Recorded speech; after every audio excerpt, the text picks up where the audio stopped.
یقیناً ہمیں قرآن سے عشق ہونا چاہیے، ہمیں تلاوت کرتے رہنا چاہیے۔ علامہ اقبال رحمۃ اللہ علیہ کے والد صاحب نے ایک مرتبہ یہ پوچھا، بیٹے کیا کر رہے ہو؟ حضرت نے فرمایا ابا جی میں قرآن پڑھ رہا ہوں۔ تو آپ نے فرمایا ایسے قرآن پڑھو جیسے تم پر اتر رہا ہے، اس تدبر کے ساتھ، اس شوق کے ساتھ، اس جذبے کے ساتھ قرآن پڑھو۔ ایک دن پڑھ، ایک دن فرمایا، دوسرے دن پوچھا بیٹے کیا کر رہے ہو؟ آپ دن میں فرمایا، دوسرے دن بھی نہیں فرمایا۔ تو فرمایا 3 دن تک ایسے ہی آپ بولتے رہے۔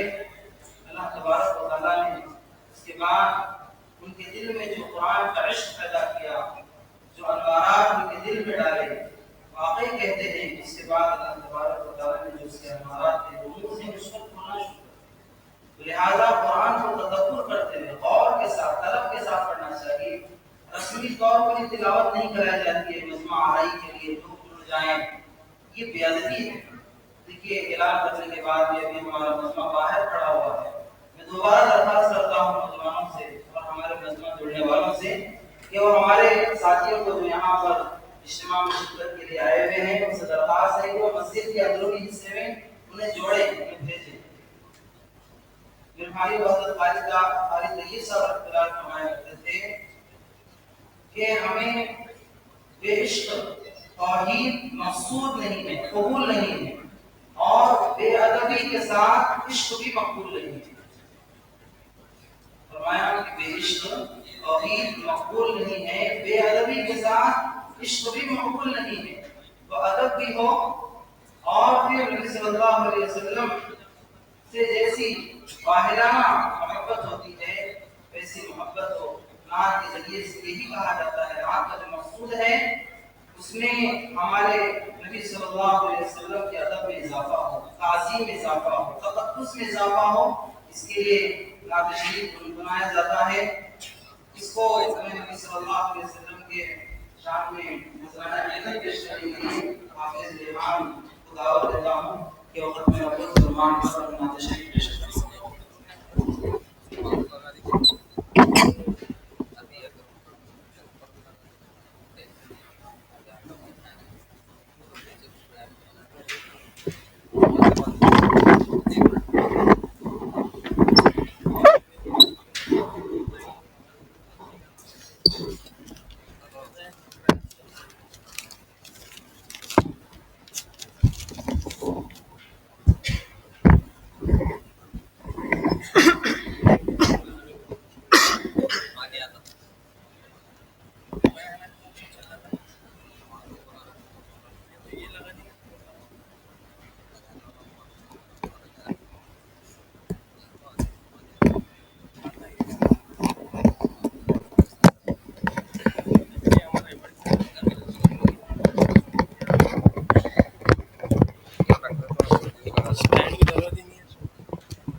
السلام علیکم ورحمۃ اللہ وبرکاتہ۔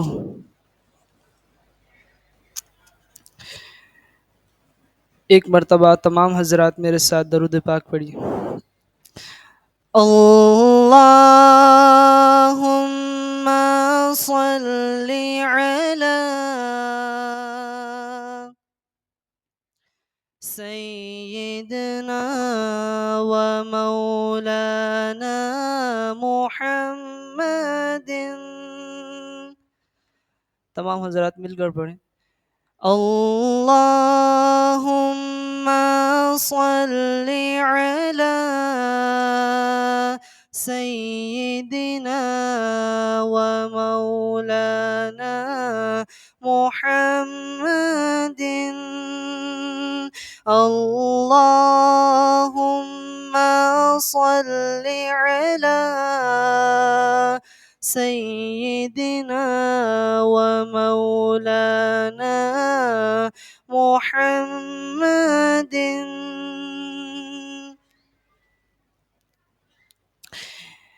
اٹھو اے مسلمانوں،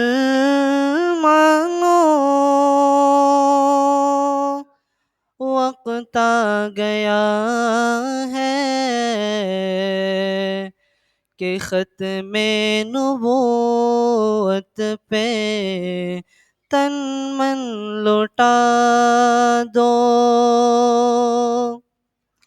اٹھو اے مسلمانوں،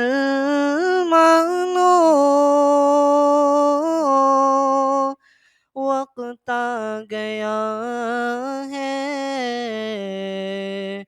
کہ ختم نبوت پہ تن من لوٹا دو. روح نبی اپنے روضے میں خوش ہو، محبت کا ان کو جذبہ دکھا دو. اٹھو اے مسلمانوں، وقت آ گیا ہے کہ ختم نبوت پہ تن من لوٹا دو. صحابہ کو دیکھو یمامہ میں کیسے چلے تھے وہ خط میں نبوت پہ کٹنے. صحابہ کو دیکھو یمامہ میں کیسے چلے تھے وہ خط میں نبوت پہ کٹنے. شہیدوں سے ملتا ہے شجرہ تمہارا، شہیدوں سے ملتا ہے شجرہ تمہارا. ذرا اس حقیقت سے پردہ اٹھا دو. اٹھو اے مسلمانوں، وقت آ گیا ہے کہ ختم نبوت پہ تن من لوٹا دو. تم دور صدیقی کو کیوں بھول بیٹھے کہ امت کو جی سے سبق یہ ملا ہے. تم دور صدیقی کو کیوں بھول بیٹھے کہ امت کو جی سے سبق یہ ملا ہے. عقیدہ ہے ختم نبوت پہ اپنا، عقیدہ ہے ختم نبوت پہ اپنا. جمال تک بھی خوشی سے لوٹا دو. اٹھو اے مسلمانوں،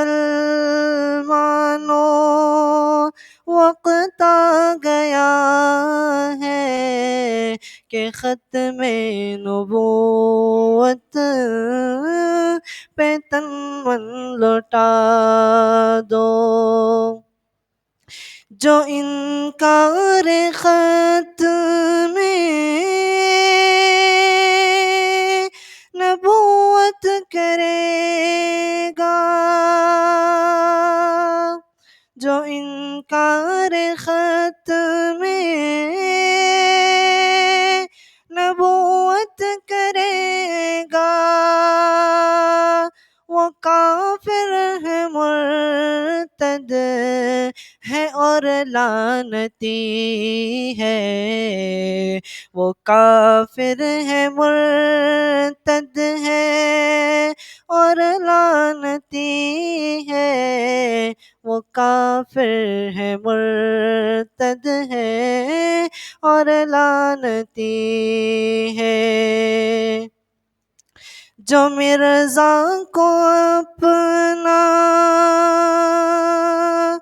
نبی مانتے ہیں، جو گوہر کو اپنا نبی مانتے ہیں، جو فیاض کو اپنا نبی مانتے ہیں، وہ دوزخ کا ایندھن ہے، وہ دوزخ کا ایندھن ہے، اس کو بتا دو، وہ دوزخ کا ایندھن ہے، اس کو بتا دو۔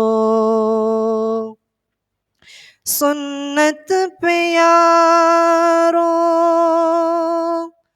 چلو اس عزم سے، سنت پہ یارو چلو اس عزم سے کہ دشمن بھی بولے ہے دیوان زندہ، ہے دیوان زندہ، دکھاتے ہیں جو میرے آقا کے دل کو، تم ان سب کی آنکھوں کی نیندیں اڑا دو۔ اٹھو اے مسلمانوں، وقت آ گیا ہے کہ ختم نبوت پہ تن من لوٹا دو۔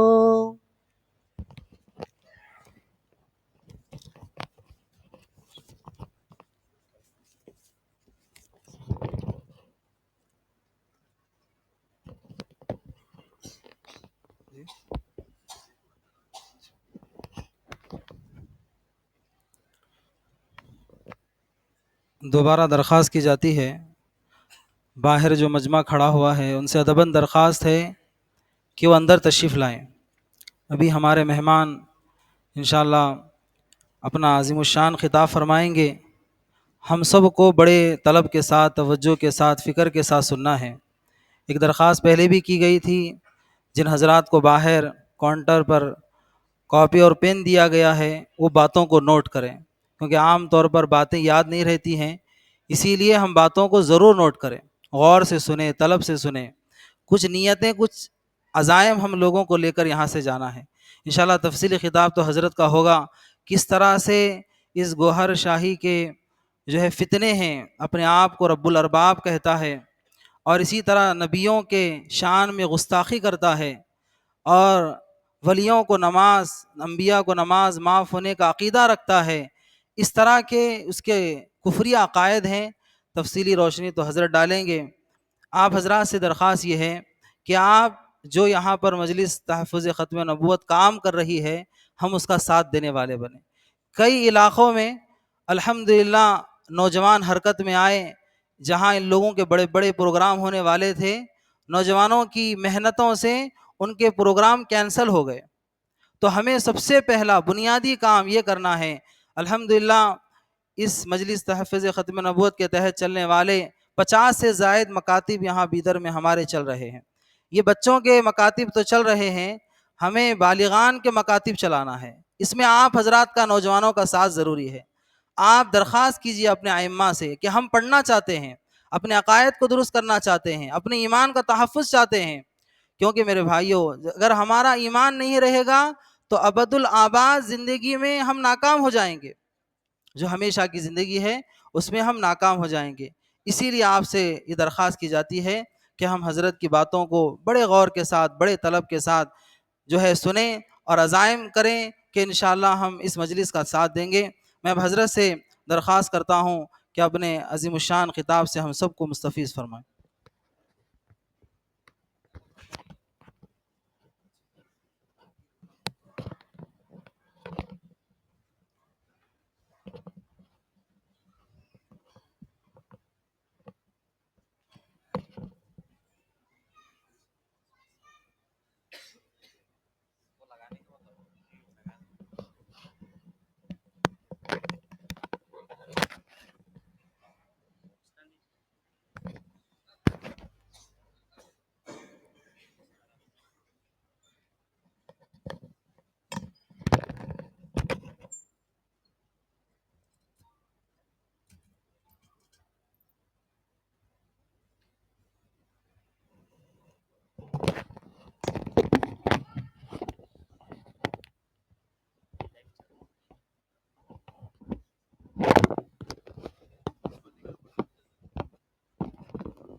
أعوذ بالله من الشيطان الرجيم بسم الله الرحمن الرحيم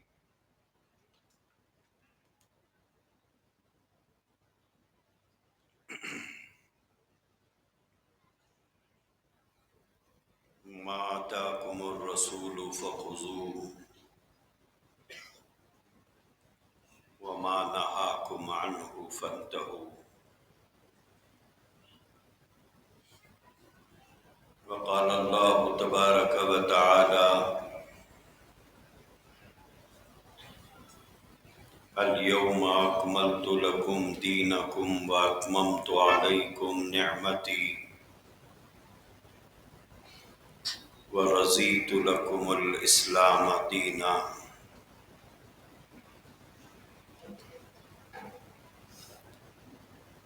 وقال صلى الله عليه وسلم تركت فيكم أمرين لن تضلوا ما تمسكتم بهما كتاب الله وسنة رسوله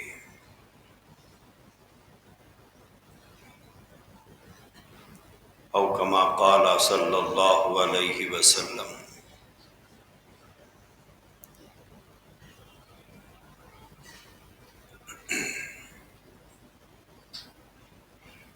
قابل احترام بزرگوں،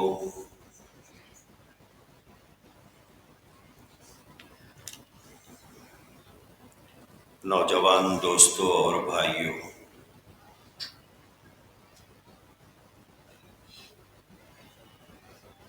کل مغرب کے بعد سے لے کر اب تک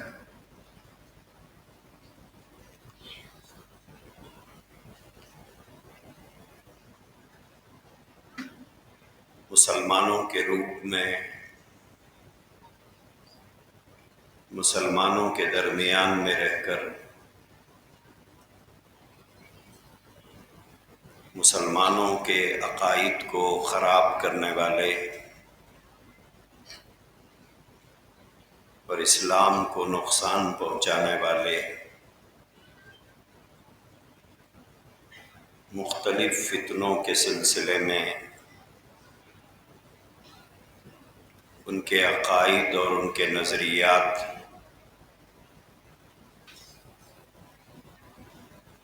مختلف علماء کرام نے آپ کے سامنے پیش کیے ہیں، رکھے ہیں۔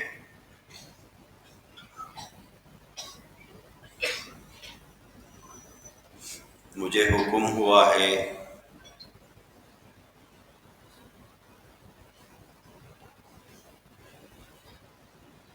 فتنہ گوہر شاہی کے عقائد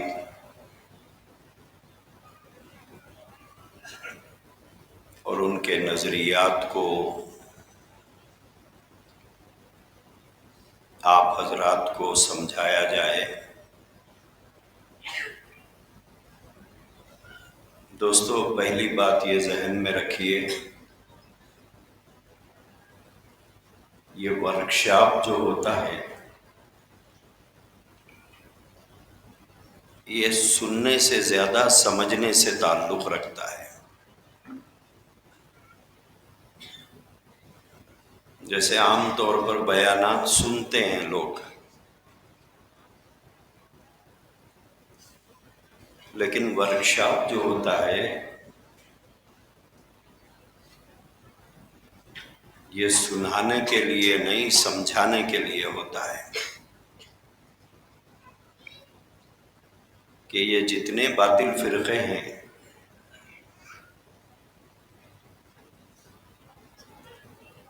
ان کے عقائد کیا ہیں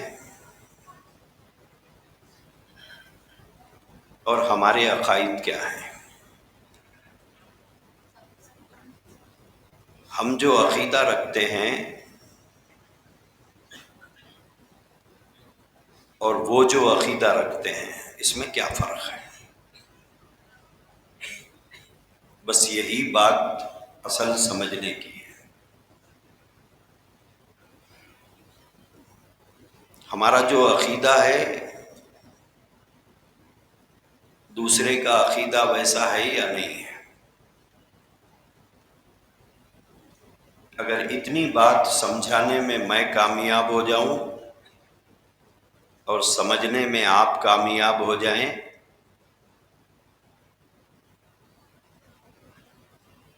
تو یہ ورکشاپ بھی کامیاب ہوگا۔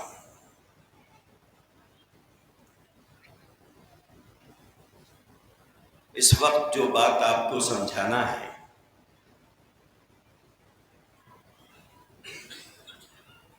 وہ اس فتنے کے بارے میں ہے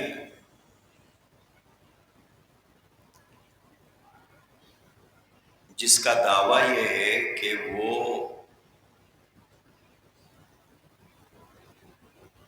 تصوف اور طریقت کی تعلیم دیتا ہے۔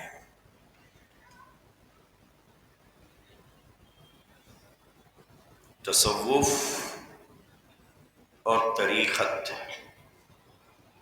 موٹے لفظوں میں اگر نوجوان نسل کو سمجھنا ہے تو یہ لفظ استعمال کیا جا سکتا ہے صوفیزم۔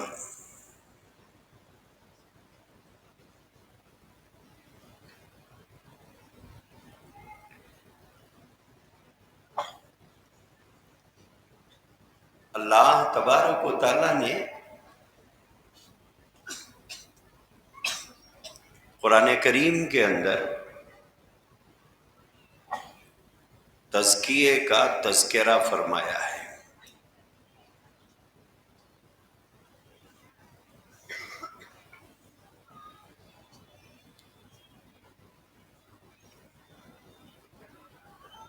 ایک ہوتی ہے شریعت، ایک ہے طریقت۔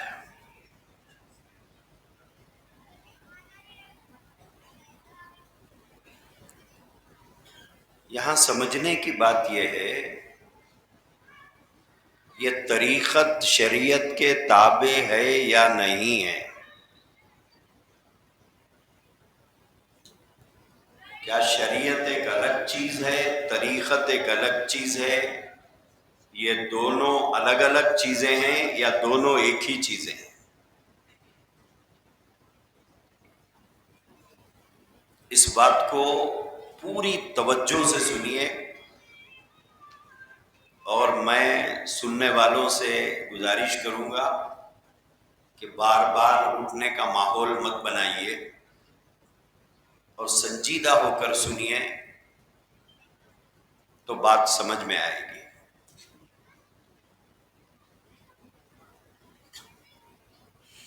جو سمجھنے والی بات ہے وہ یہ ہے، کیا شریعت الگ ہے، طریقت الگ ہے؟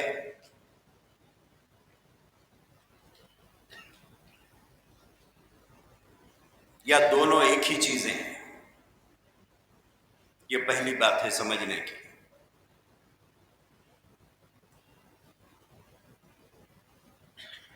دوسری بات، طریقت شریعت کے تابع ہے یا نہیں ہے؟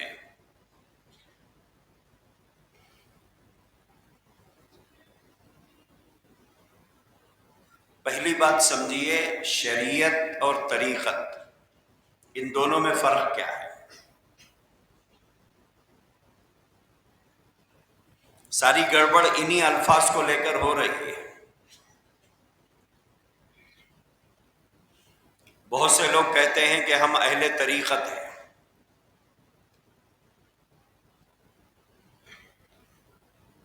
اپنے آپ کو الگ کر لیتے ہیں کہ ہم اہل طریقت ہیں۔ تو سوال وہی ہے، شریعت اور طریقت دونوں الگ الگ ہیں یا دونوں ایک ہی چیزیں ہیں؟